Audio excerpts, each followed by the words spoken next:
The Crunch wrapped up Week 15 with 2 wins in 3 games, putting a close to their 5-game winless streak, their longest of the season, and closing out the first half of their regular season. Now 39 games into the year, Crunch are in 3rd place in the North Division.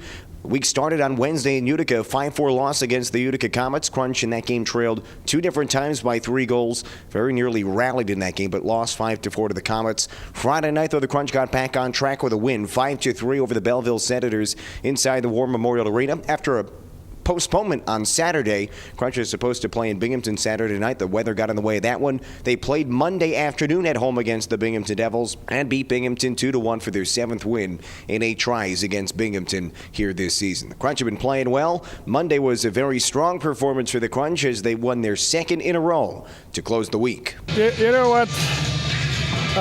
We still have 2 more games to go at home before the All-Star break. And I think that All-Star break will be very beneficial for our guys. If a bad streak for us is 3-5-1, like it's something I'll take as a bad streak. But hopefully we still have some energy and mental toughness to finish the 2 games this weekend.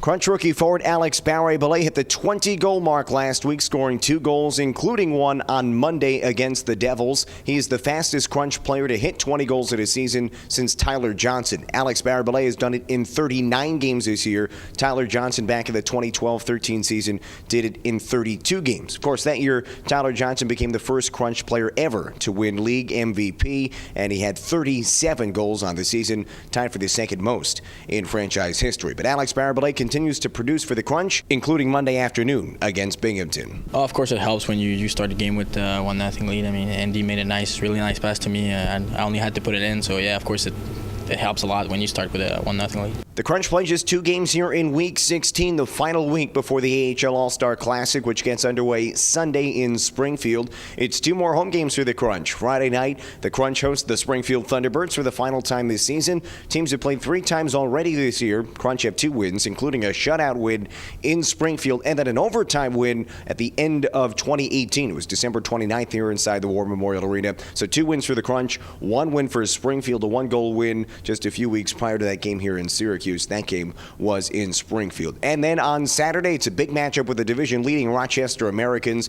Only the 4th matchup of the season with Rochester. These 2 teams will play 12 times in total. So for the Crunch, it is 9 times in their final 36 games of the season. Exactly 25% of their schedule remaining comes against Rochester. So that's a big matchup. The Amherst have won each of the first 3 games of the season series, and they lead the Crunch by 2 points in the North Division standings. Hope you can join us from both games for the Crunch at home here this weekend, Friday against Springfield and Saturday against Rochester. If you can't make it to the arena either night, you can catch all the action on ESPN Radio or AHL TV. Countdown to Crunch Time presented by Supercuts gets underway at 6:45 both nights, and then the puck drop follows at 7 as the Crunch play their final 2 games before they hit the All-Star break later in the week.